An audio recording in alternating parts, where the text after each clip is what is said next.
में कांग्रेस ने लोकसभा की 9 सीटों पर दावा ठोका है, जिसके बाद अब सियासत काफी तेज हो गई है। बीजेपी नेता मजे ले रहे हैं, जबकि महागठबंधन के नेता बयान के मायने समझा रहे।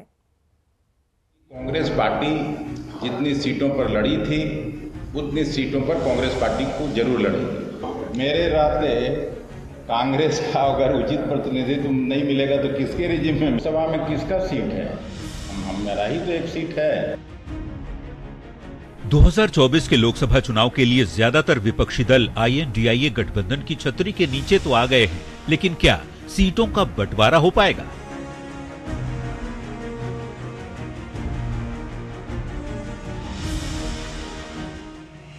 INDIA गठबंधन के दलों की तरफ से सीटों पर शुरू हो चुकी दावेदारी के बाद ये सवाल बिहार की सियासत में चर्चा का विषय बना हुआ है। आपको बता दें, पहले CPI-ML यानी माले की तरफ से सीटों पर दावेदारी जताई गई और अब कांग्रेस के प्रदेश अध्यक्ष अखिलेश सिंह ने भी कह दिया है कि कांग्रेस को उतनी सीटों पर तो जरूर लड़ना चाहिए जितनी सीटों पर पिछली बार लड़े थे। बता दें, पिछली बार कांग्रेस 9 सीटों पर चुनाव लड़ी थी, यानी इशारों में ही अखिलेश सिंह ने 9 सीटों का दावा ठोक दिया है।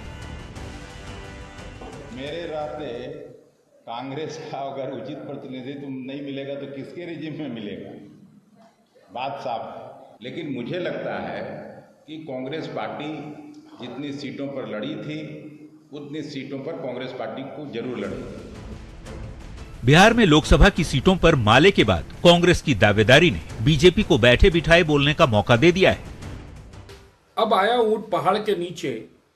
बिहार में कांग्रेस की औकात ही क्या है? किस मुंह से सीट मांगेंगे?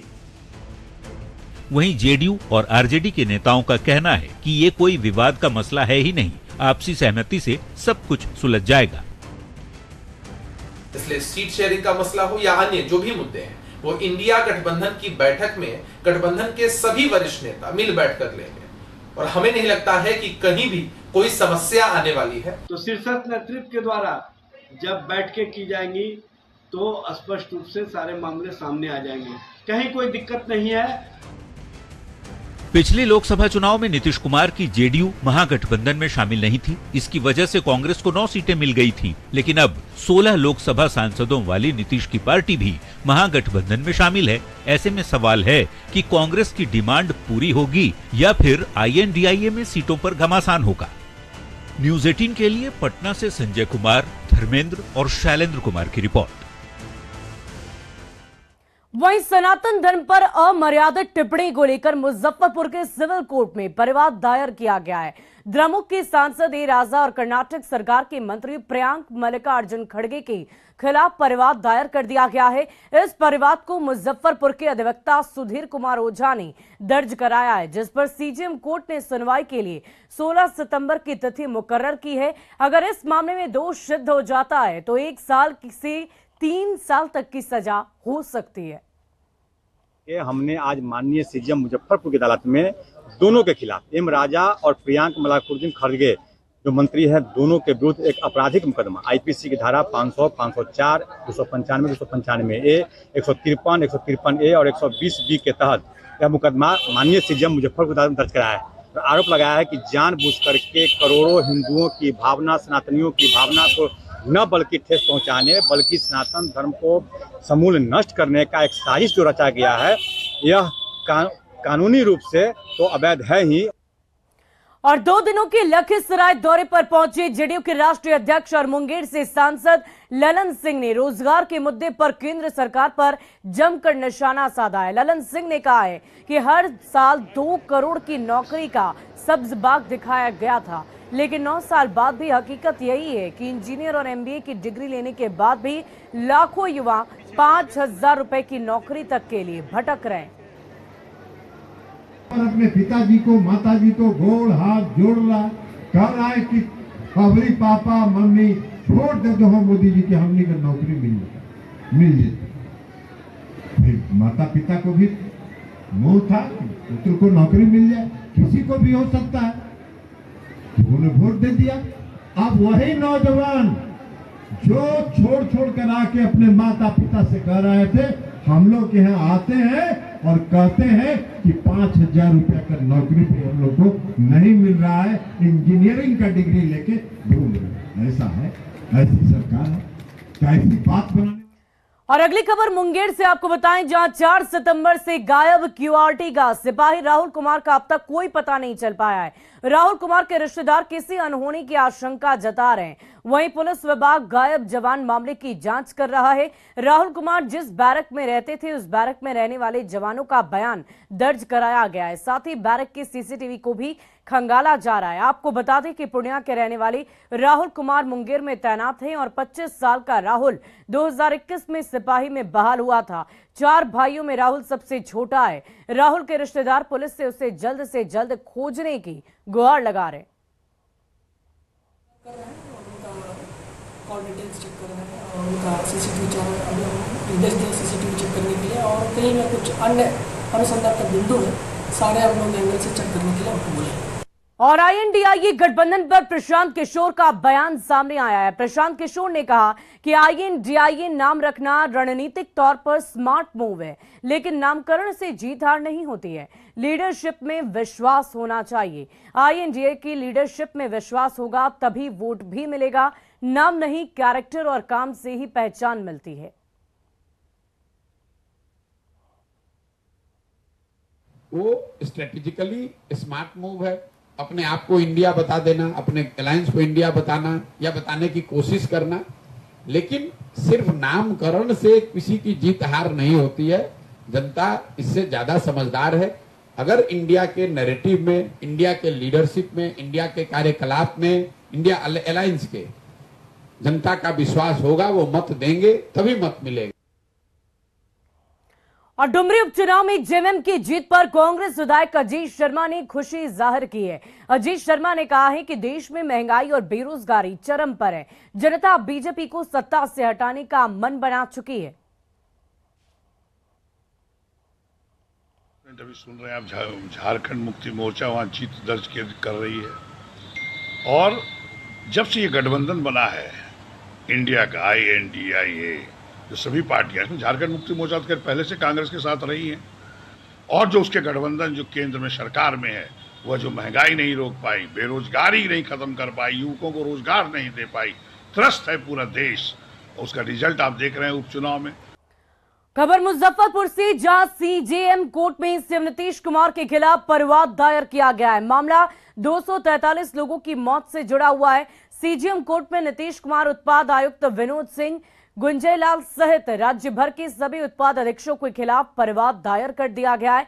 दरअसल अधिवक्ता सुशील सिंह ने आरटीआई के तहत जहरीली शराब से मरने वालों का आंकड़ा मांगा था, जिसके जवाब में बताया गया कि अब तक 243 लोगों की मौत हो गई है। नीतीश कुमार और उत्पाद आयुक्त विनोद सिंह गुंजयाल और मुजफ्फरपुर जिला के उत्पाद अधीक्षक संजय राय सहित पूरे बिहार के तमाम उत्पाद अधीक्षक के विरुद्ध एक गैर इरादतन हत्या 304 धारा में हमने एक सीजीएम मुजफ्फरपुर के यहाँ एक परिवाद दायर किया है। बात यह है कि 2016 के बाद जो शराबबंदी कानून लागू किया गया है, ये शराबबंदी कानून बिल्कुल फेल है, और इस शराबबंदी कानून के लागू रहने के बावजूद भी बिहार में तरह तरह के ब्रांड और जहरीली शराब की अवैध बिक्री यहाँ चालू है, जिसके कारण जो है यहाँ पर हमने एक आरटीआई मांगा था बिहार सरकार से, जिसमें आरटीआई के जवाब मुझे मिला है। उसके अनुसार सरकारी आंकड़ों में 243 लोगों की जहरीली शराब से मृत्यु हुई है। और जमुई में भी डेंगू के मरीज मिलने के बाद सदर अस्पताल में 10 बेड का अलग वार्ड बनाया गया है, लेकिन इस वार्ड में इलाज के लिए एक भी मरीज भर्ती नहीं है। सदर अस्पताल के पैथोलॉजी वार्ड में केमिकल के अभाव में डेंगू का टेस्ट नहीं हो पा रहा है। डेंगू मरीज का इलाज या तो दूसरे शहर में हो रहा है या फिर घरों में किया जा रहा है। इस खबर पर और अधिक जानकारी दे रहे हैं हमारे संवाददाता केसी कुंदन। रहा है, और अगर बात किया जाए तो जिले में अभी दर्जनों मरीज मिले हैं जिनका इलाज अलग अलग जगहों पर हो रहा है। लेकिन हम तस्वीर दिखाना चाहेंगे जमुई सदर अस्पताल के डेंगू वार्ड की, जहां पर 10 बेड तो तैयार कर दिए गए हैं डेंगू वार्ड में, लेकिन यहां पर एक भी मरीज इलाज के लिए भर्ती नहीं है। जबकि बता दें, जो जानकारी मिली है, जो मरीज डेंगू से पीड़ित है उनका इलाज जमुई से बाहर या फिर कहा जाए तो निजी अपने घरों में रहकर कर रहे हैं। और जहां तक सदर अस्पताल में डेंगू की जांच को लेकर किया जाए तो जो स्वास्थ्य कर्मी है जो पैथोलॉजी में, जो जांच घर में, जो सदर अस्पताल में है, वहां पर कहना है कि कंफर्म डेंगू को कंफर्म करने वाला एलिजा टेस्ट अभी यहां पर नहीं हो पा रहा है क्योंकि केमिकल नहीं है। जैसा कि दावा किया गया है कि आज केमिकल आ जाएगा और केमिकल आने के बाद एलिजा टेस्ट शुरू हो जाएगा, जिसके बाद डेंगू मरीजों का कंफर्म टेस्ट हो पाएगा। जैसा कि बता दें कि यही कारण है कि यहाँ पर जो सदर अस्पताल में डेंगू मरीज हैं वो नहीं आ पा रहे हैं, क्योंकि जो डेंगू जांच का जो संपूर्ण व्यवस्था है वो नहीं है। कंफर्म हो मरीज की डेंगू से है कि नहीं, इसकी जांच यहाँ पर नहीं हो पा रही थी।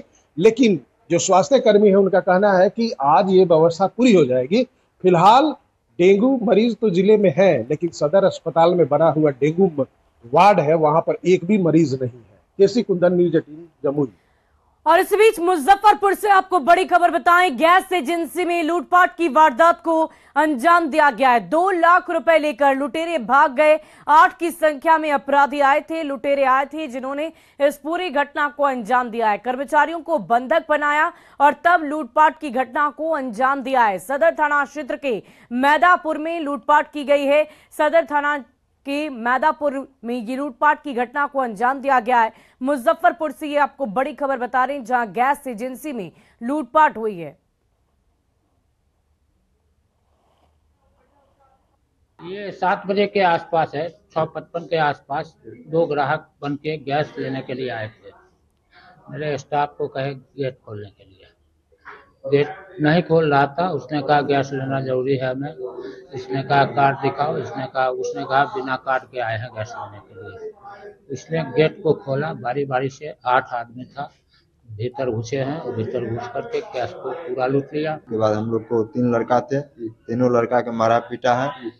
फोन था, फोन ले लिया पहले, उसके बाद जितना कैश 2 लाख करीब कैश था, कैश टोटल कैश ले लिया। कितने की संख्या में अपराधी पहुंचे? वही 8-9 करीब थे। 8-9 के करीब। ये घटना हुई है, इसमें टीम बाकी छानबीन कर रही है और सीसीटीवी वगैरह देखा जा रहा है और उम्मीद है कि जल्दी इसमें आदमी पकड़ा जाएगा। प्रारंभिक जांच में क्या कुछ समझ पाया अपराधियों के बारे में सर? अभी चल रहा है, सीसीटीवी का एनालिसिस कर रहे हैं। और शेखपुरा में भवन निर्माण मंत्री अशोक चौधरी ने बीजेपी पर बहुत बड़ा हमला किया है।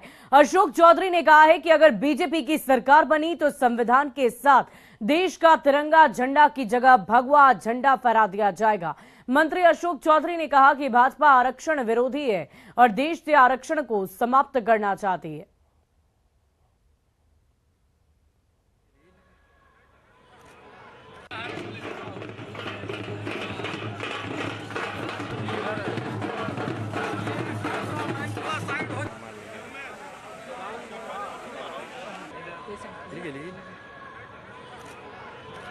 आने वाले समय में अगर भाजपा मजबूत होगी तो न सिर्फ संविधान को बदलने का काम करेगी, देश के झंडे को भी बदलकर भगवा कर देगी और जो आरक्षण का प्रावधान बाबा साहब भीमराव अंबेडकर ने किया है उसको भी बदलने का काम करेगी। और रुकते हैं छोटे से अंतराल के लिए, खबरों का सिलसिला लगातार जारी है।